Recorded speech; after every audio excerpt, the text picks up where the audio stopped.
Halo semuanya, di video kali ini akan membahas film Bollywood, film yang dirilis tahun 2007 dibintangi oleh Aamir Khan, yang judulnya Tare Zameen Par. Film ini kalau ditonton langsung sedih banget dan syarat makna.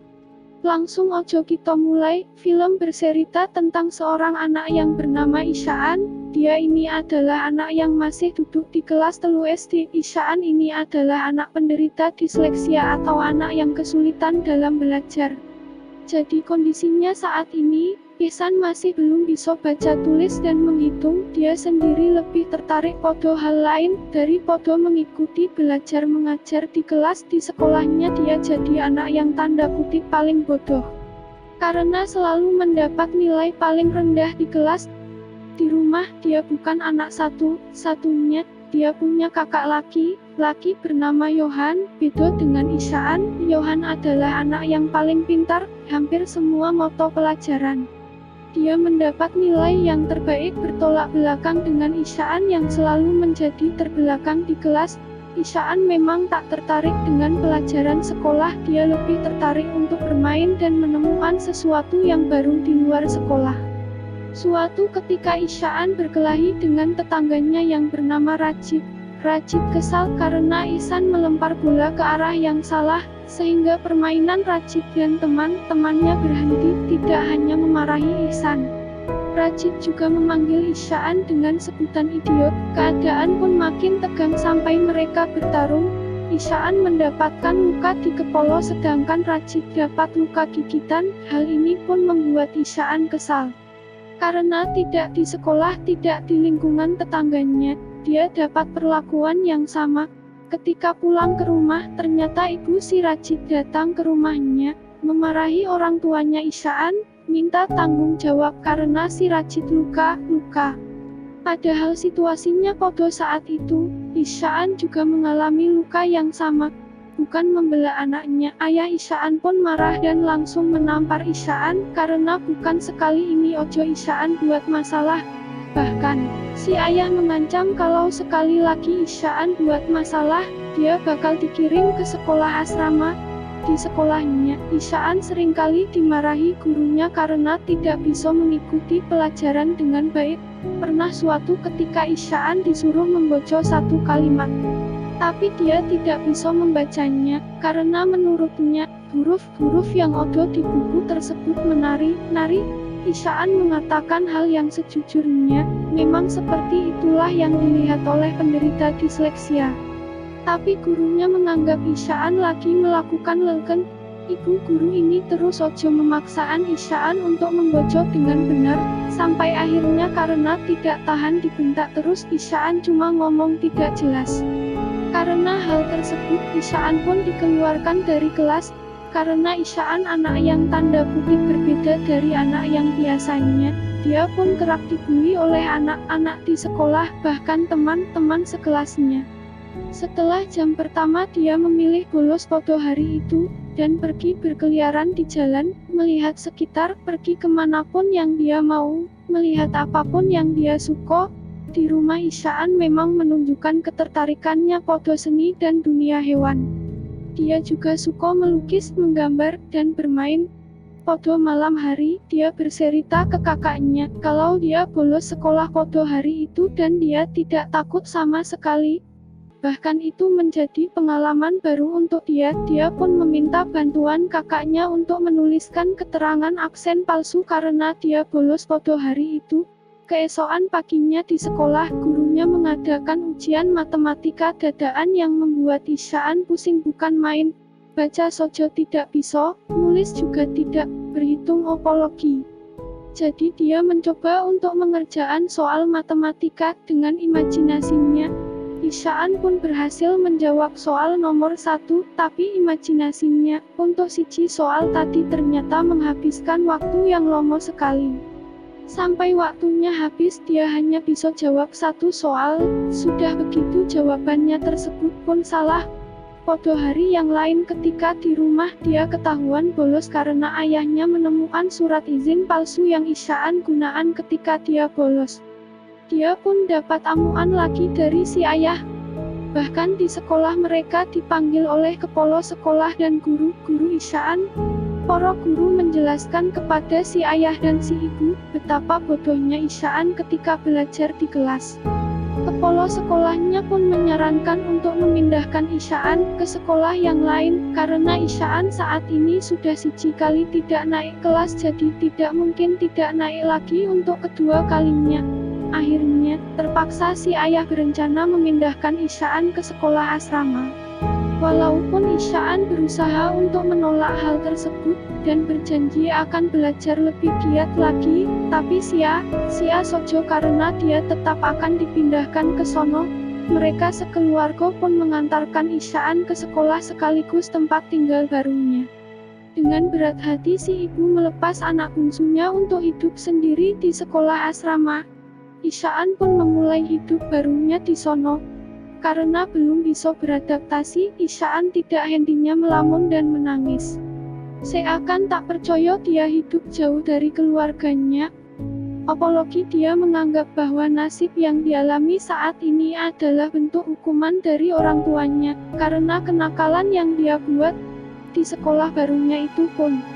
Isyaan tetap mendapatkan bulian, dia masih saja dimarahi oleh gurunya. Karena dia tidak bisa belajar seperti anak podo umumnya, tidak ada yang paham sama Isyaan, yang memang menderita disleksia di asrama ini. Dia seperti terpenjara di dalam sebuah lingkungan yang tidak mendukung. Setiap hari Isyaan hidup dengan bulian dan kemarahan, apalagi keadaan sudah berbeda dengan yang dulu. Saat ini kehadiran ibu dan kakak laki-lakinya yang biasanya memberikan kasih sayang padanya, sudah tidak ada. Hal itu pun membuat Isyaan stres dan merasa tertekan.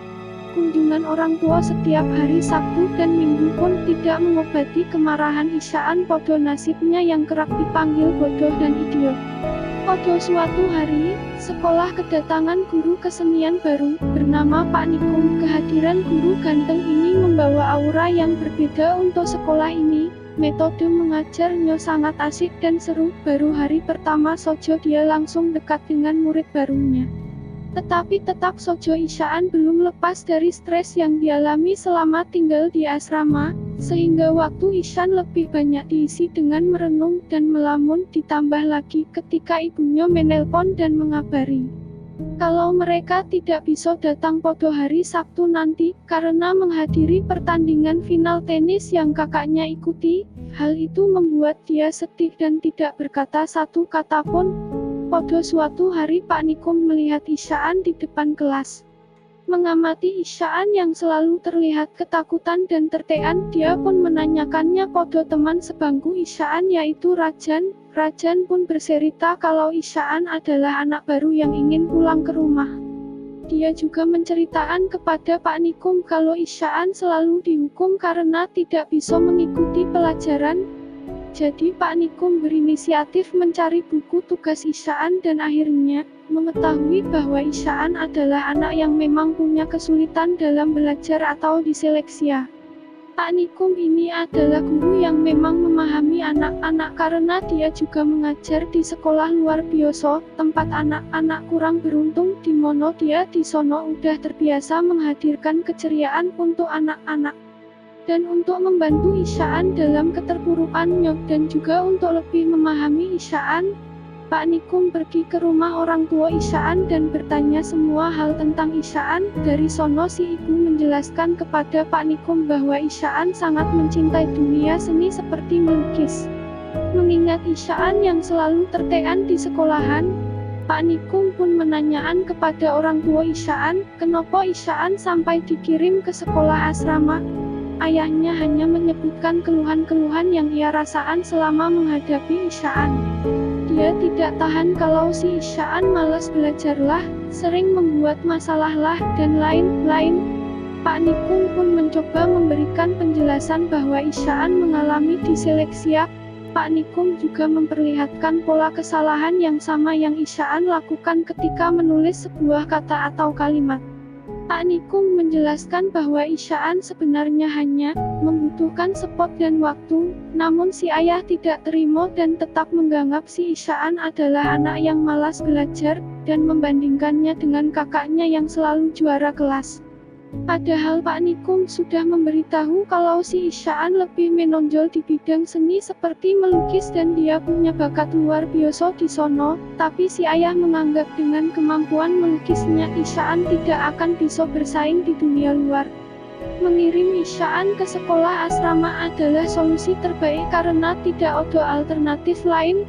Mendengar hal tersebut pun Pak Nikum jadi kesal karena si ayah hanya memandang dunia luar sebagai arena kompetisi. Ketika Pak Nikum pulang, si ibu pun menangis memikirkan kata-kata Pak Nikum yang mungkin ada benarnya. Keesokan paginya ketika di sekolah, Pak Nikum menceritakan sebuah kisah tentang anak yang tidak bisa baca tulis, tentang anak yang melihat huruf atau angka menari-nari seperti orang yang berdisko, bahkan ketika dia tidak lulus semua orang mentertawakannya. Kemudian suatu hari anak itu mengguncang dunia dengan teori yang dia publikasikan. Siapakah dia? Tanya Pak Nikum kepada anak-anak. Isyaan pun memasang wajah tegang, takut kalau guru ini akan membuli kekurangannya lagi, dan akhirnya menjadi bahan tertawaan teman sekelasnya. Namun ketika Pak Nikum menunjukkan foto Albert Einstein, Isyaan pun kaget, ternyata yang lagi Pak Nikum ceritain adalah orang-orang jenius. Selain Albert Einstein, Pak Nikum juga menceritakan tentang Leonardo da Vinci, seorang desainer dan seniman terkenal di dunia. Pak Nikum juga menceritakan orang populer lainnya seperti Pablo Picasso, Agatha Christie, Walt Disney, Thomas Alva Edison, yang semuanya punya persamaan, yaitu mengalami disleksia ketika masih kecil. Setelah kelas selesai, Pak Nikum pun berbicara 4 mata dengan Isyaan. Kalau ternyata ketika Pak Nikum masih kecil pun dia mengalami disleksia yang sama seperti Isyaan. Pelajaran Pak Nikum hari ini membuat Isyaan kembali bergairah untuk menjalani hari-harinya di asrama. Hanya di pelajaran Pak Nikum lah dia bisa mengekspresikan dirinya, berkarya sesuai pikirannya, dan mendapatkan apresiasi. Pak Nikum pun sampai menemui kepala sekolah khusus untuk membicarakan tentang Isyaan.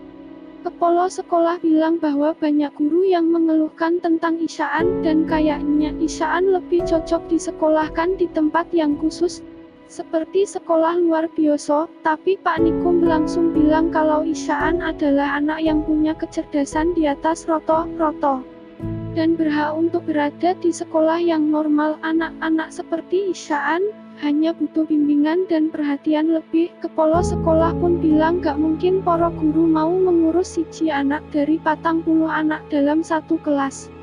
Pak Nikum pun berkata untuk pelajaran lain mungkin bisa diabaikan apapun hasilnya, karena setiap anak pasti akan punya bakat utama. Kemudian Pak Nikum menunjukkan lukisan yang dibuat oleh Isyaan, dan mengusulkan kalau masalah tulis-menulis dan mengeja mungkin bisa menyusul. Sebagai solusi Isyaan bisa secara lisan, karena secara lisan ataupun tertulis pengetahuan tetaplah pengetahuan, dan Pak Nikum akan meluangkan waktunya untuk mengajari baca, tulis kepada Isyaan secara privat. Kepala sekolah pun setuju untuk memberikan kesempatan ini. Isyaan pun akhirnya dapat guru yang cocok, yang mengerti cara mengajari anak disleksia seperti dirinya. Isyaan pun mendapatkan metode pengajaran yang berbeda. Dia pun lebih bersemangat dalam belajar, karena bukan kemarahan yang dia dapatkan, tapi keramahan Pak Nikum, yang membantunya dalam mengejar ketertinggalan. Berkat Pak Nikum, kemampuan baca tulisnya pun meningkat dari waktu ke waktu. Suatu hari ketika lagi ngajar, Pak Nikum kedatangan ayahnya Isyaan yang kebetulan lewat karena ada bisnis. Maksud si ayah capek-capek nungguin Pak Nikum kuman mau bilang kalau dia dan istrinya udah baca semua artikel tentang disleksia di internet. Hal itu cuma mau nunjukin ke Pak Nikum kalau mereka perhatian sama Isyaan. Ternyata si ayah tidak menangkap maksud dari Pak Nikum waktu nyeramahin dia di rumahnya. Pak Nikum langsung ngasih balasan telak. bahwa kalau mau ngasih anak perhatian, tidak cukup dengan coro kayak gitu. Anak kayak Isaan juga butuh support. Anak koyo Isaan butuh figur orang tua yang selalu bilang sayang kepadanya anaknya apapun yang terjadi. Anak koyo Isaan butuh figur seorang ayah yang siap melindunginya kalau terjadi opo-opo sama dia. Si ayah pun langsung sadar bahwa selama ini dia tidak pernah memberikan kasih sayang pada Isaan, selain kemarahan atau pukulan jika Isaan nakal. Dia pun pergi meninggalkan ruangan Pak Nikum dengan perasaan malu, apalagi ketika di luar dia melihat Isaan yang lagi baca mading. Si ayah tidak bisa nahan air matanya. Pada suatu hari di asrama tersebut mengadakan lomba melukis.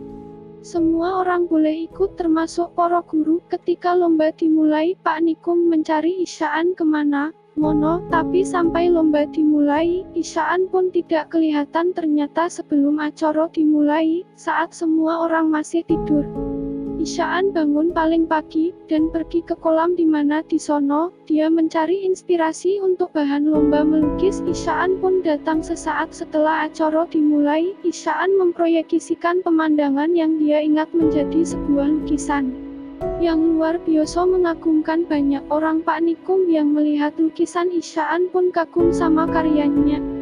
Isaan pun juga tidak bisa menahan harumnya ketika dia melihat hasil lukisan Pak Nikum. Ternyata modelnya adalah dirinya sendiri, dan pengumuman yang ditunggu-tunggu pun tiba. Kepala sekolah pun mengumumkan bahwa perlombaan ini dimenangkan oleh Isaan. Hasil karyanya dinobatkan menjadi karya yang terbaik dan akan menjadi sampul buku tahunan.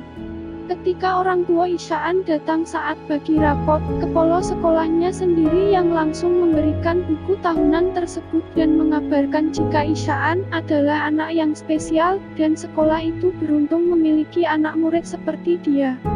Orang tua ini juga senang bukan main ketika para guru memberikan laporan kemajuan Isaan di beberapa mata pelajaran, khususnya di bidang kesenian.